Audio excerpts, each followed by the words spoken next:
¿Se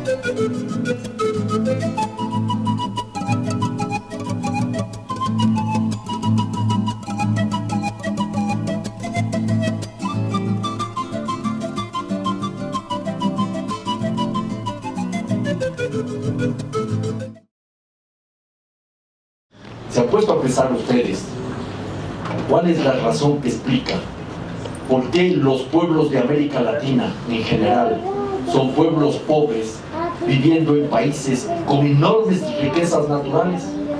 ¿Será acaso que pesa sobre nuestros pueblos una suerte de maldición de que somos pobres porque somos ricos en recursos naturales? Vean ustedes cuál ha sido la evolución histórica de cualquiera de nuestros países. Mi país de Ecuador, Colombia, Venezuela mismo, el país que dispone seguramente de las mayores reservas de hidrocarburos de todo el planeta. Y la cantidad de problemas políticos, problemas sociales, problemas económicos. ¿Cómo entender esta realidad? Yo creo que esta es una pregunta fundamental que tenemos que plantearnos con mucha responsabilidad y seriedad para tratar de encontrar respuestas. Cuando hablo de una maldición, lo hablo para provocar la discusión. En teoría económica, no sé aquí cuántos economistas hay ciertas aproximaciones teóricas a esta cuestión. En la teoría económica nos hablan, por ejemplo, de la maldición de los recursos o de la paradoja de la abundancia. Para provocar la discusión, les hablo de la maldición de la abundancia. Y hay quienes dicen que prácticamente no habría alternativas, no habría solución y que tendríamos que buscar el mejor nivel de vida posible, aceptando una posición sumisa, subordinada, dependiente al mercado mundial, en tanto productores y exportadores de materias primas. Yo sí creo que hay alternativas y sobre eso hablaremos al final. Pero sobre todo planteémonos, no sé si alcanzan a ver ustedes ahí, algunas ideas de esto del extractivismo. ¿Qué entendemos por extractivismo? Y para empezar, no hay un extractivismo en singular, hay extractivismos en plural, porque hay un extractivismo minero, un extractivismo petrolero, un extractivismo forestal, un extractivismo maderero, ya forestal, maderero, otro puede ser agrario, y hay otras lógicas también que podríamos entenderles como extractivismo. Voy a ser muy rápido en la presentación de las características. La primera nos dice que hablamos de extractivismos cuando hay una extracción, un apropiamiento masivo de recursos naturales que se los obtiene de la naturaleza, sea del subsuelo o de la superficie, con bajos o también con procedimientos intensivos en este ejercicio de recuperación de esos materiales, de obtención de estos materiales. Muchos de estos materiales no requieren de ningún procesamiento o se los procesa de manera muy limitada. Un ejemplo de un producto natural muy importante en Colombia es el carbón. El carbón se le saca de las minas y se le exporta, utilizando el carbón de Cerrejón, para ser quemado en Europa, en los Estados Unidos y en otras partes del planeta. Hay, sin embargo, otros productos que pueden ser de alguna manera refinados y se los vende para que al final el producto manufacturado se haga en las naciones ricas, en las naciones industrializadas. Se requieren grandes montos de inversión y que provocan efectos macroeconómicos relevantes. Miren ustedes lo que significa, por ejemplo, para Colombia, la inversión en el ámbito minero. Colombia y Perú aparecen en el escenario latinoamericano como ejemplos a seguir, en el escenario latinoamericano neoliberal, como ejemplos a seguir porque han conseguido volúmenes enormes de inversiones extranjeras. En el caso colombiano, más del 40% de las inversiones extranjeras se dedican al tema de la minería. Y hay inclusive pedidos de que hay que incrementar el monto de las inversiones en el sector petrolero por lo menos de 3.000 a 10.000 millones de dólares. Estoy hablando del caso colombiano. Un cuarto punto, provoca impactos sociales, ambientales y culturales en los territorios afectados. Podríamos hablar de multiplicidad de ejemplos. Simplemente les recuerdo algo que conozco mucho más de cerca, lo que sucedió con el petróleo en Ecuador. En Ecuador se exporta petróleo amazónico desde 1972. Justamente son las provincias petroleras de Sucumbíos y Orellana, que están al sur del Putumayo colombiano, las provincias más pobres del Ecuador. Provincias con tremendos problemas de contaminación del suelo, del agua, del aire. provincias donde los niveles de las enfermedades catastróficas alcanzan valores altísimos, el 31% en promedio sobre un promedio ecuatoriano de un 12%, y en algunas regiones del 50%. Son provincias en donde, por la actividad petrolera, desaparecieron 2 pueblos en aislamiento voluntario, pueblos libres o pueblos no contactados, como los Tetetes y los Anzahuaris. Y podemos ver también que hay un extractivismo que no necesariamente se hace con grandes empresas, sino con empresas relativamente pequeñas, como puede ser la minería de oro artesanal. Piensen ustedes lo que sucede aquí en Colombia, en el Chocó. Del Chocó sale en la actualidad más del 50% del oro que exporta este país, que es un gran exportador de oro y pretende ser mucho más grande exportador de oro si se explota la mina La Colosa en el Tolima. Y sabemos cuál es la realidad del Chocó, más allá de los problemas ambientales, cifras de pobreza que superan el 60-70%, el analfabetismo en un 72%, 110 de cada 100 bebés que nacen mueren, y entonces tenemos una situación sumamente compleja. Los extractivismos no solo que tienen efectos macroeconómicos relevantes, importantes, sostienen muchas de estas economías, sino que generan problemas de diversa naturaleza en lo económico, en lo político, en lo social, en lo cultural, sobre todo en las regiones donde trabajan. Y estos productos están orientados al mercado internacional. Entonces, el saldo, como definición básica, decimos que de extractivismo se habla cuando se obtiene una gran cantidad de recursos naturales que son exportados casi sin ningún procesamiento. Y este extractivismo entonces constituye una de las manifestaciones básicas de una modalidad de acumulación primaria exportadora. Este es el punto de partida, y este extractivismo, esta categoría, es muy potente, entendiéndola bien, para entender lo que ha significado el saqueo en América Latina, los procesos de acumulación y de concentración de la riqueza y del poder político que vienen de la mano, ¿ya? Por otro lado, la devastación ambiental, social, cultural, y también lo que representa la colonialidad. A mi modo de ver, es muy importante aproximarse a esta cuestión para comprender el momento que estamos viviendo. En América Latina hay una suerte, para ponerlo en términos muy sencillos, de ADN extractivista. Vamos 500 años de explotar recursos naturales, de exportar recursos naturales, y no resolvemos nuestros problemas. ¿Y cuál es la respuesta que nos dan las élites gobernantes y las élites del poder económico? Más y más extractivismo.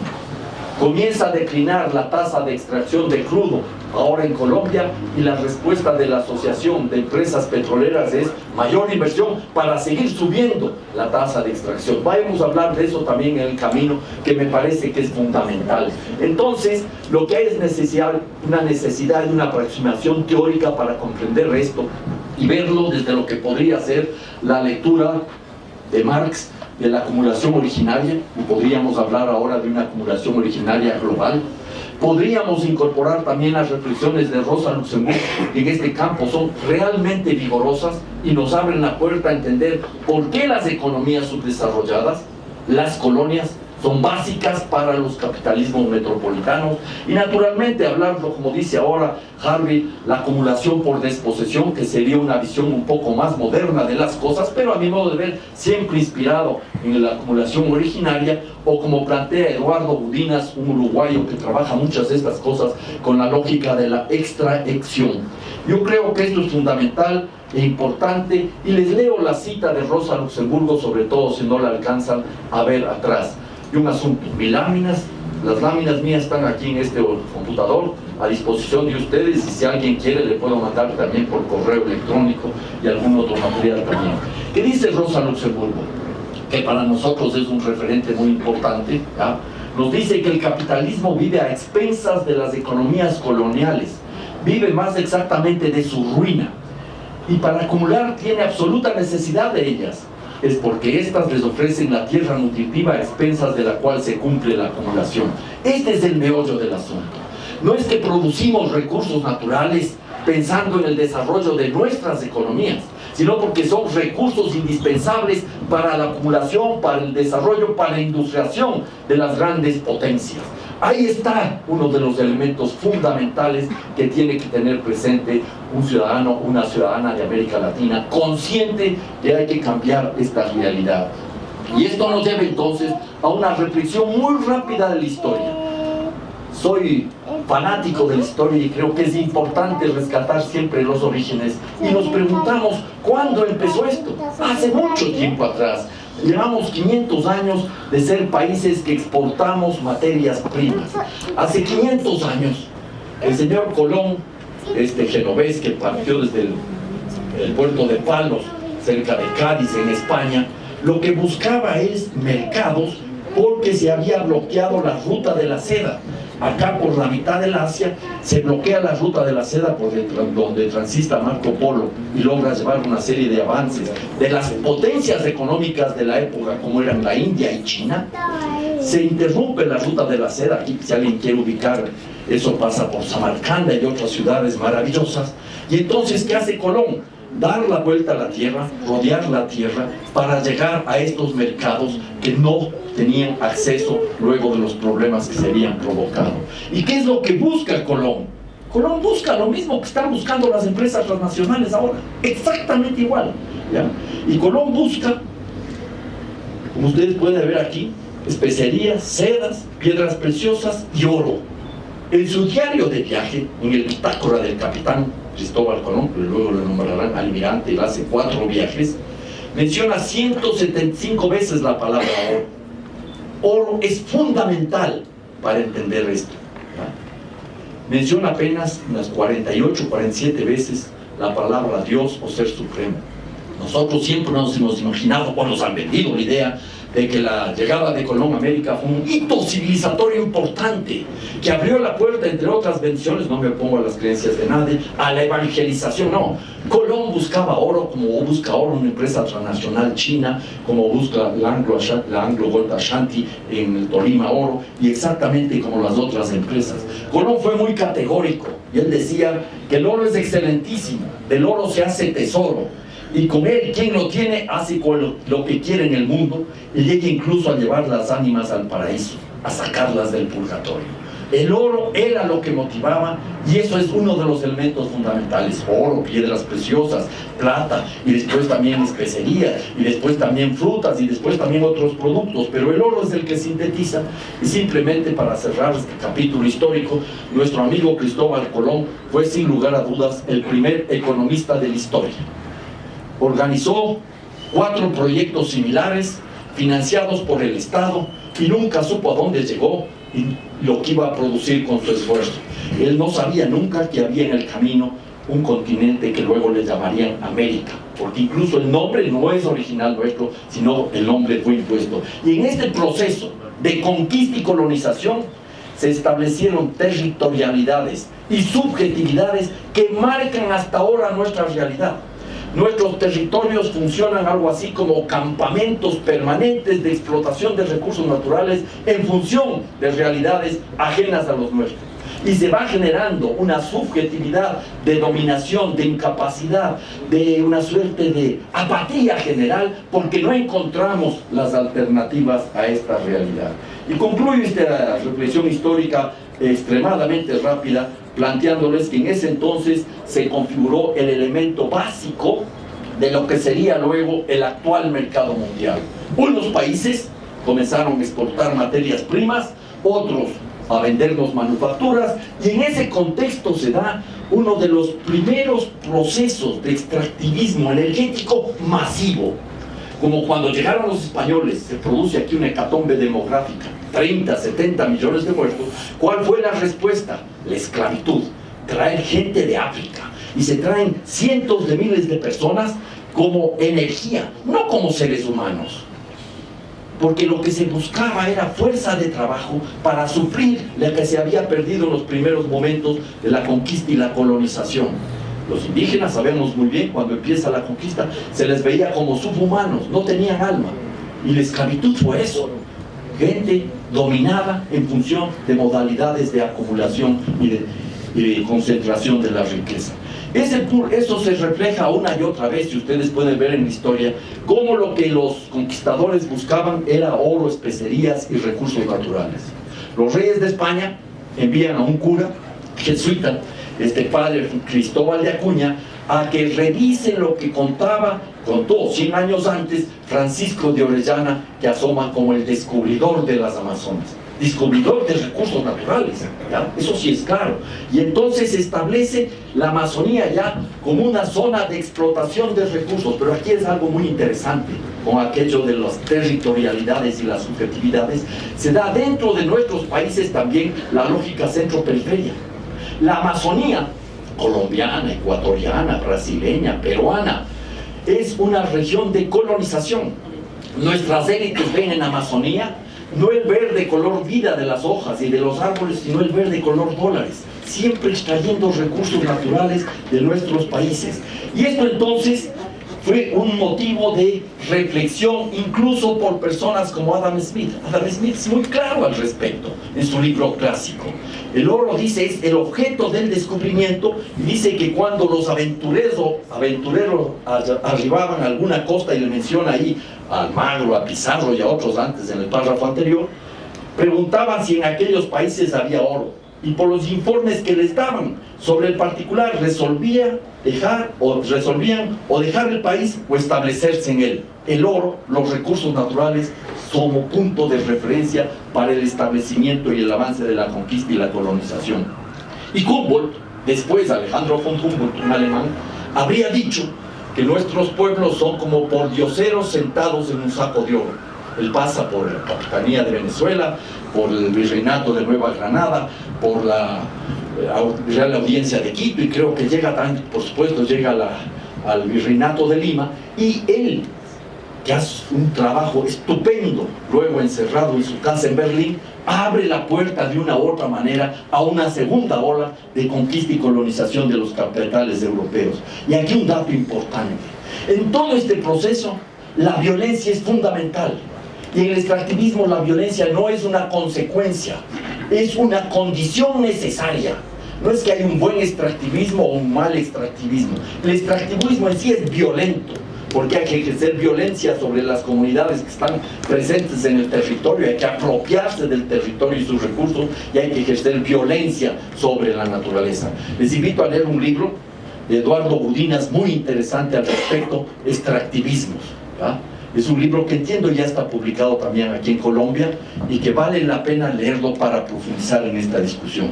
Y claro, el colonialismo, como dice Frantz Fanon, el fantástico Frantz Fanon, no es una máquina de pensar, no es un cuerpo dotado de razón, es la violencia en estado de naturaleza. Entonces, si hablamos de extractivismos, hablamos de violencia.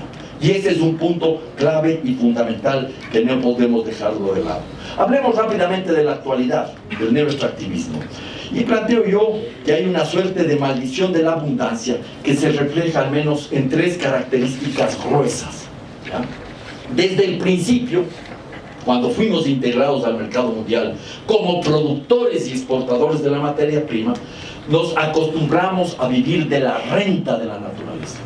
Y esa práctica de renta de la naturaleza fue generando una forma de actuar de las élites que viven de la renta de la naturaleza, renta de la explotación y sobreexplotación de la mano de obra, renta de los monopolios y de los oligopolios, renta del apoyo estatal, piensen ustedes en los subsidios, renta de la ilusión y evasión tributaria, renta de los contrabandos. Y a diferencia de lo que sucede en otras economías, que quizás son más orientadas en criterios schumpeterianos de innovación, más austeras, más dispuestas a la competencia, nuestras élites son eminentemente rentistas. Hay excepciones, por supuesto, pero el eje, el aparato productivo, la estructura empresarial de nuestras economías es el rentismo.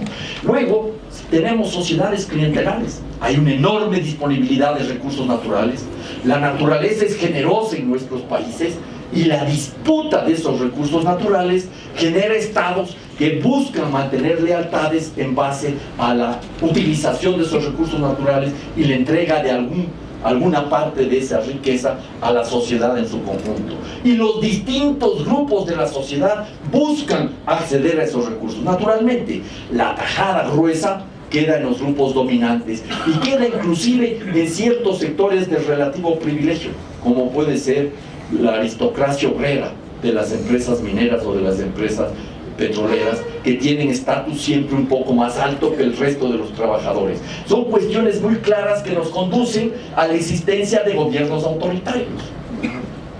Sean gobiernos petroleros o sean gobiernos mineros, no se caracterizan por ser gobiernos democráticos, se caracterizan más por ser gobiernos autoritarios, o como dice María Estela Svampa para evaluar la situación de los gobiernos progresistas, se trata de un populismo de alta intensidad. Les invito a leer a María Estela Svampa, una socióloga argentina brillante. En ese contexto, nosotros planteamos acá que la realidad está presente en todos nuestros países. El presidente colombiano, Juan Manuel Santos, habla de la locomotora minera, ¿ya? Y él se queja de que hay ciertas personas que no creen en la minería y no distinguen entre la minería sostenible y la criminal. Primero habría que decirle al señor presidente que se informe que por definición no hay ninguna minería sostenible, ¿ya? Ni siquiera responsable, porque la sostenibilidad tiene que garantizarnos la producción de determinado bien a futuro, y eso no existe. Se extrae 1 kilo de oro o 1 tonelada de cobre y eso ya no se repone. Recursos naturales no renovables, ¿ya? Y la minería dice que no destruye el ambiente ni empobrece a las comunidades. La historia y los datos actuales nos dicen todo lo contrario, que hay tremendas afectaciones al ambiente y destrucción de las comunidades. Ya les mencioné el caso del nororiente en Ecuador. En mi país, el actual presidente es uno de los mayores promotores de la megaminería. Él está consiguiendo que se abra la puerta de la megaminería, algo que no lograron todos los gobiernos neoliberales ni todos los gobiernos oligárquicos anteriores. Y él lo ha conseguido, y él lo dice con claridad. Aquí no podemos quedarnos sentados sobre un saco de oro. Somos pobres sentados sobre un saco de oro. Como que caló la idea de Humboldt, y de lo que yo sé, el presidente del Ecuador no habla alemán y con seguridad nunca le leyó a Humboldt. Y se lo leyó, tampoco lo entendió.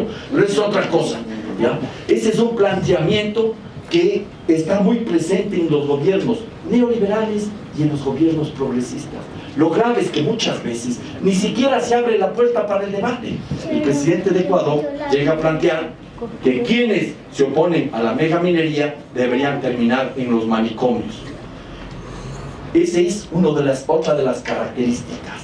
No solo que tenemos un ADN extractivista, sino que nos incomoda que alguien nos diga que ese camino está equivocado y que tenemos que dar un paso para salir del extractivismo.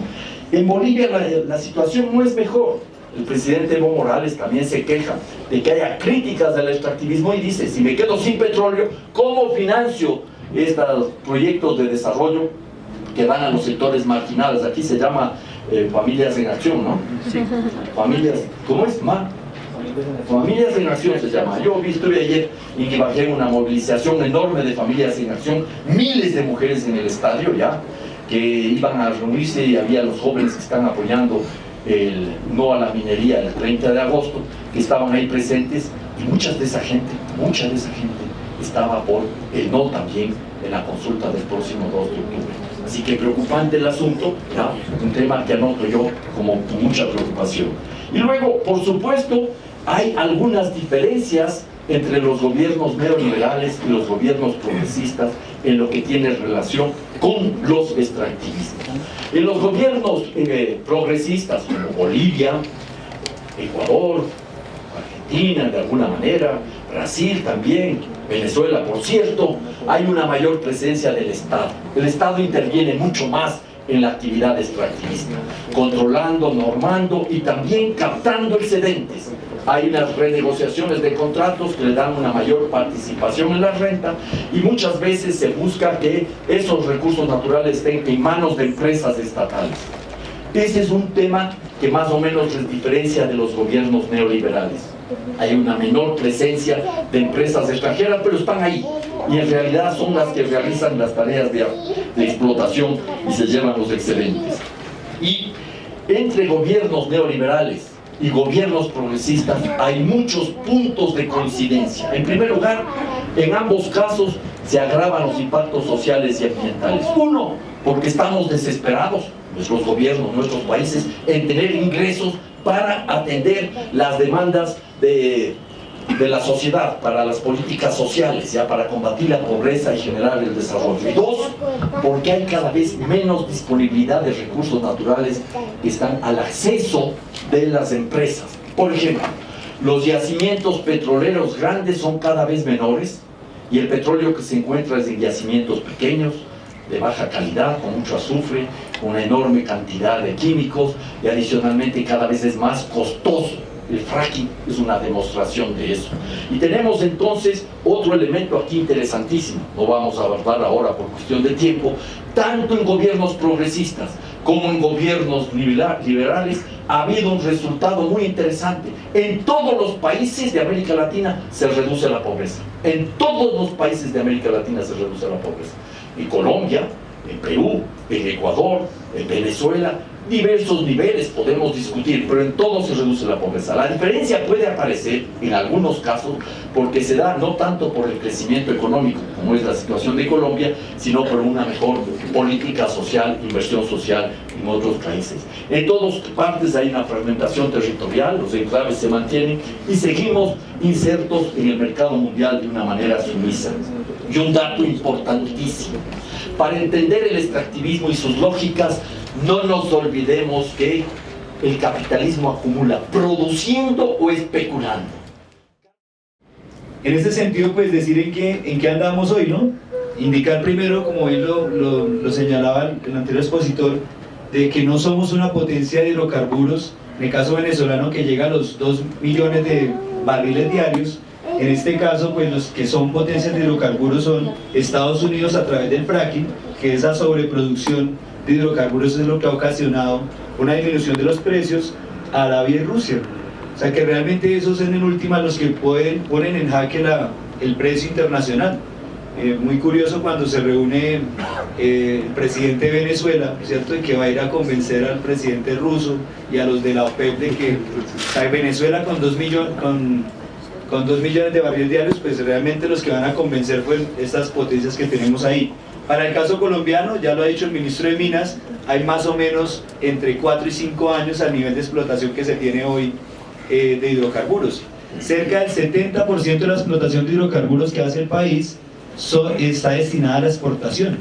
Es decir, que vea que las comunidades indígenas y campesinas ya han venido diciendo que una de las principales propuestas podría ser la racionalización de la explotación, ¿cierto? Si usted racionaliza la explotación, ya podría estirar la frontera de los 4 años a los 20, 25 años, y eso tendría un menor impacto ambiental, simplemente con racionalizar, y eso es una de las cosas que han venido planteando. No podemos olvidar que ese fenómeno extractivo, para el caso colombiano, el 48,14% de las exportaciones colombianas están referenciadas en petróleo, carbón y ferroníquel.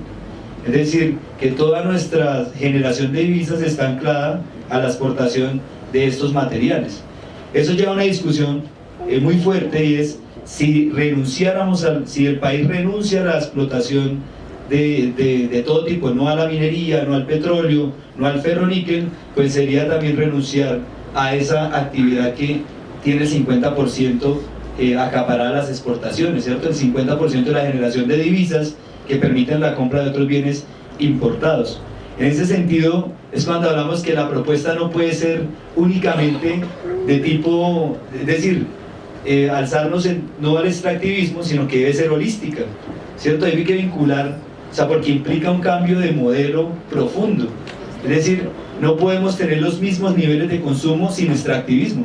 Es decir, si no tenemos extractivismo, tenemos otra forma de organizar la sociedad, tenemos otra forma de planificar la producción, tenemos otra forma de consumir. No podemos tener el mismo consumismo de carros, de cosas, ¿cierto? Los mismos niveles de consumo de alimentos si no queremos extractivismo. Es decir, al hablar de no extractivismo implica una serie de cambios estructurales también en el modo de producir.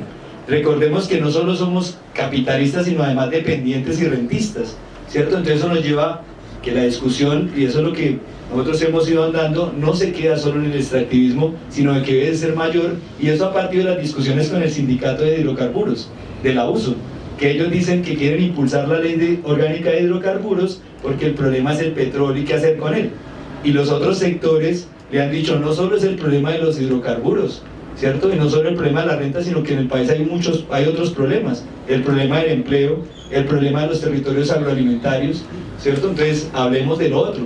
Es decir, no tiene sentido hablar de un cambio de modelo extractivo sin hablar de los otros cambios. Entonces, en esta medida, el Congreso de los Pueblos, en su consigna de vida digna, se adscriben unos cambios mucho más latentes y mucho más estructurales que requiere la sociedad colombiana y que, como lo vamos a ver en este momento, pues nos lleva directamente al tema de la paz, que se ha polarizado tanto entre el sí y el no. Y nosotros creemos que pues nadie está en contra de la paz, sino de hacer una mirada bien profunda de qué está en juego. Cuando se habla de la paz, el gobierno Santos y el ministro que hace la apertura de 1990 están claros en cuánto representa la paz, y ellos lo dicen que más o menos que implicarían 3% en el crecimiento del PIB real. Es decir, que la paz tiene números y la paz tiene cifras. Se habla de que las FARC tiene más o menos 500.000 personas empleadas directa e indirectamente, y esas personas en qué se pondrían a trabajar, ¿cierto? Pero más allá de eso, una de las discusiones que hemos tenido fuertes es si la paz le permite a este modelo extractivo repotenciarse. Es decir, si le permite llegar a otros lugares, porque no solo está en Piedras, es decir, ver a qué zonas controladas por las FARC, en el Caquetá por lo menos, no ha podido entrar la empresa petrolera, y hoy hay fuertes movilizaciones en esas zonas, ¿cierto? Con un grupo ya cooptado con diferentes programas, ¿cierto? Y esas que medianamente impedían la llegada de estas empresas vienen a ser, o sea, es decir, el problema extractivo es mayor. Esta es la radiografía solo para el centro oriente de los campos o de los bloques petroleros entregados o que están en exploración, y los rojos que están en explotación. Es decir, el problema no es solo Ibagué, de la laguna del Ipa, del campo Rubiales, sino que el problema es un problema de nación. Es decir, vean lo que tenemos acá, muy complicado, y toda esta es la cordillera oriental. Toda esta es la cordillera oriental, que una de las consignas de los indígenas es la no explotación de ningún tipo de mineral en zonas de recarga hídrica, de biodiversidad estratégica y de territorio ancestral, y eso implica la no explotación en páramos, cordilleras y piedemonte, ¿cierto? Entonces es una cosa grande, pero el gobierno viene avanzando en esto. Esto ya está avalado más allá, ¿cierto?, del tema del referendo, ¿cierto? Entonces dice, esto ya es una política de Estado, y en muchos de esos territorios hay presencia de grupos armados, y en muchos de esos territorios, digámoslo así, han impedido la llegada de esas empresas. ¿Y qué va a pasar? Eso abre esa duda, y bueno, ¿y ahora qué va a pasar en los territorios? Abre la duda fuerte en el caso de FARC, en el tema del Caquetá y Putumayo, ¿cierto? En el caso de Puerto Gaitán, en el Meta, fue la FARC la que impidió en el 84 el inicio de la explotación y el desastre que hay hoy, ¿cierto? Ya en el 2006 arrancaron. Entonces, una vez desmovilizados estos grupos, ¿cómo sería la entrada o la agudización del modelo extractivo? Y de una u otra forma, en una economía que está ralentizada, creciendo poquito y que tiene expectativas a la baja, le podría aumentar la producción, y en una sociedad totalmente desigual, pues le permitiría a esas élites rentistas tener un mejor acomodamiento institucional o estratégico. Pero eso solo para el tema de hidrocarburos. Estos son el mapa de títulos mineros en el país. Es decir, parece que tuviera como sarampión, ¿cierto? Es decir, todos los títulos que hay, es decir, solo hay uno. O sea, hay varias experiencias exitosas, muy importantes, ¿cierto? El caso de Tauramena, el caso del Tolima, que debemos regocijarnos y toca seguirlas apuntando. Pero no menos cierto es que muchos de estos líderes sociales y ambientalistas han sido asesinados en nuestro país. Es decir, en el momento en que está arrancando la estrategia del discurso de la paz, también están muriendo los compañeros en los distintos territorios y apareciendo nuevos actores en el conflicto. Las autodefensas gaitanistas de Colombia, que ahora aparecieron en los departamentos de Meta, Bichada y Guaviare, ¿cierto? Entonces uno dice, bueno, entonces aquí cómo es. O sea, si usted puede hacer, si hay las garantías de hacer ese ejercicio que se hizo en el Tolima, que se está haciendo, en Tauramena, pero no en todo lado esa garantía, ¿cierto? Y las cifras son distintas en el sentido de que el gobierno por un lado está hablando de paz, pero por el otro lado se siguen fortaleciendo grupos paramilitares en concreto, persiguiendo a esas comunidades o a esos líderes que se ponen como punta de lanza. Eso a nosotros de nuestra región pues nos genera bastante preocupación, y más aún de que se sigue impulsando. De esos títulos no se ha dicho nada. ¿Qué va a pasar con la entrega de títulos mineros, con la entrega de campos de producción de petróleo una vez firmados los acuerdos? ¿Van a entrar en moratoria? ¿Cierto? ¿Se van a revertir? ¿Se va a cambiar este modelo? ¿O qué es lo que va a pasar?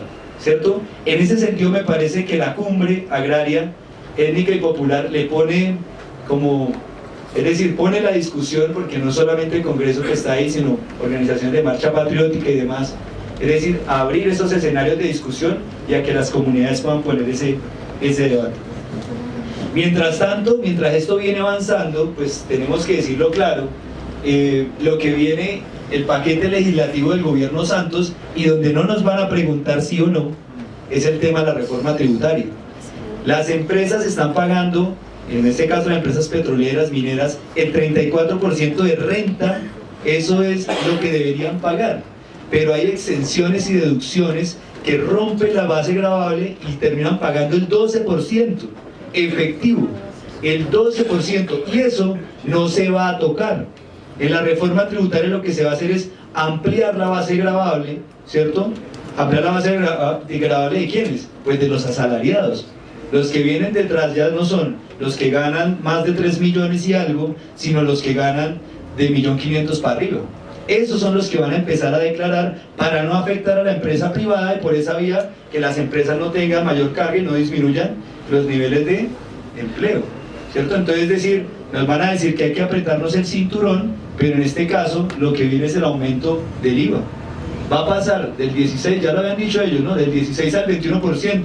¿Eso qué quiere decir? Pues encarecer los productos básicos en 5 puntos porcentuales.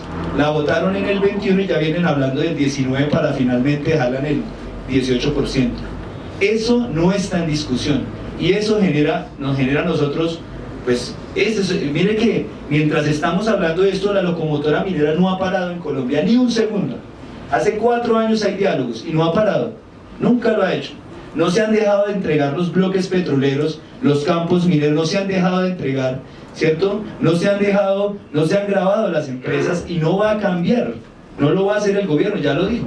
Entonces, mientras en Cartagena se hace el gran evento, estas discusiones siguen pasando de lado, sin negar la importancia de lo que se está haciendo, pero esto no es menos importante, ¿cierto? No es menos importante el tema de reforma tributaria. Los cambios que se hicieron en el tema de entrega de licencias ambientales, es decir, licencias ambientales que salen en 90 días, y eso entonces no es preocupante. Entonces, si una vez firmados los acuerdos, entonces, ¿cómo es la entrega de las licencias? ¿Va a ser por lo menos en 180 días? ¿En 210 días? Pero de eso no se ha dicho nada. La titulación de baldíos. Cuando se habla de la entrega de nuevas tierras, una cuestión agraria que no está tocando el tema de la gran propiedad, que ese es el problema fundamental. Sí, la senadora Claudia López lo decía, o sea, el punto de tierras, pues en últimas, eso ya estaba.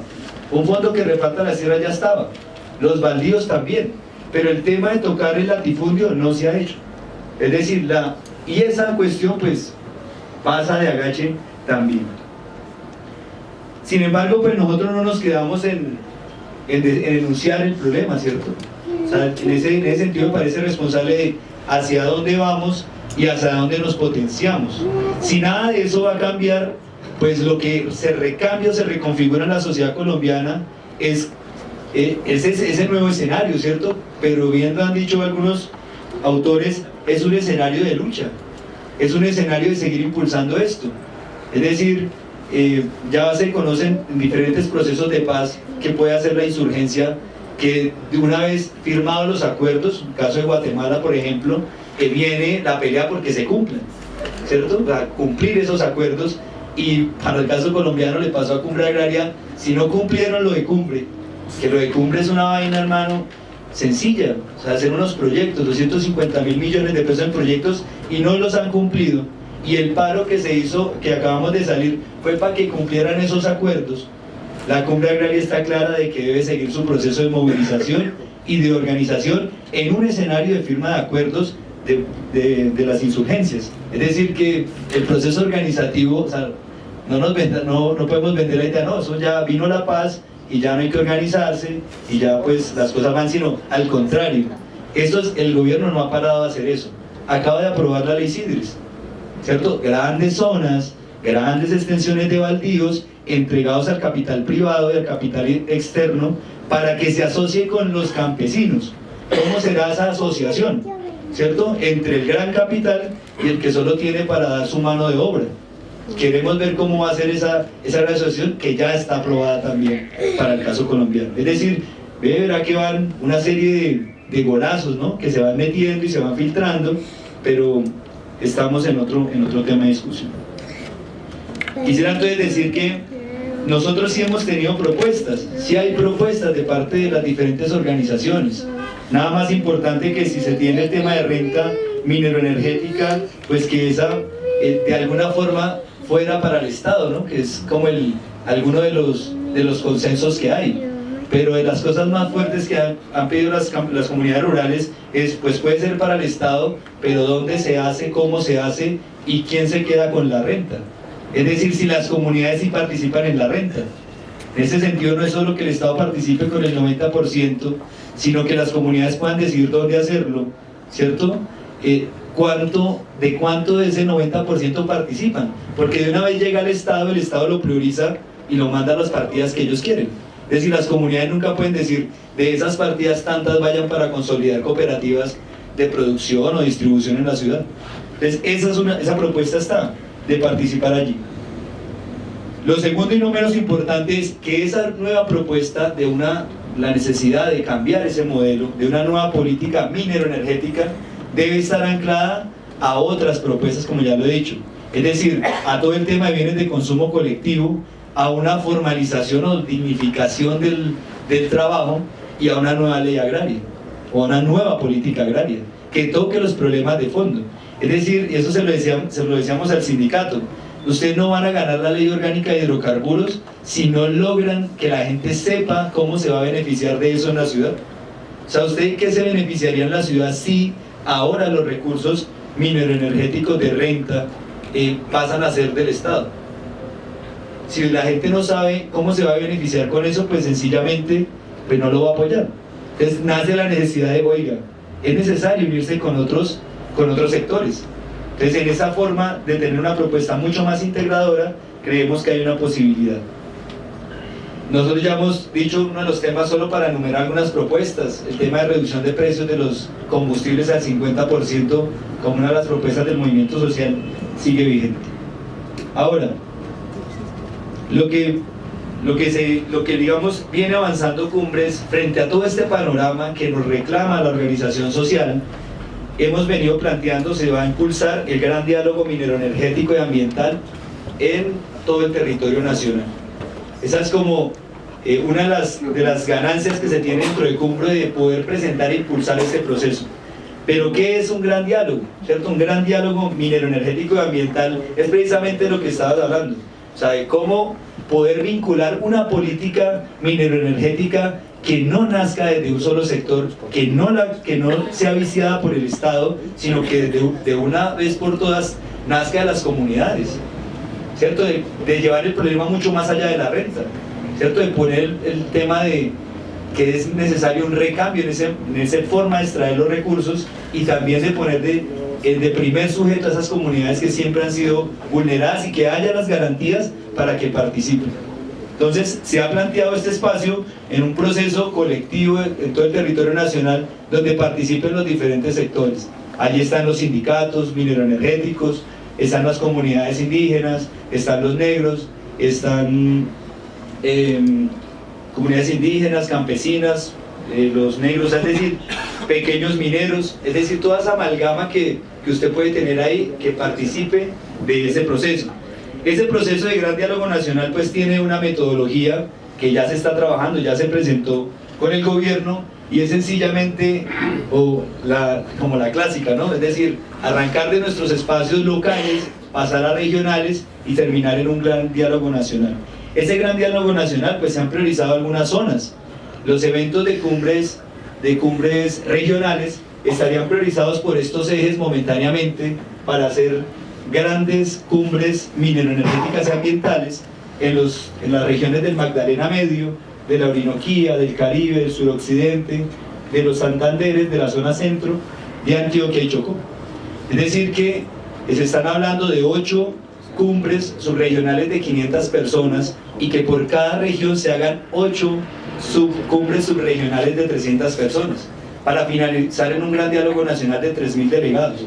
Haciendo las cuentas nos da que todo el proceso tendría una participación de 21.610 personas en la construcción de una nueva política mineroenergética que potencie pues todas esas luchas y las ponga a discutir. Es decir, jugárnosla.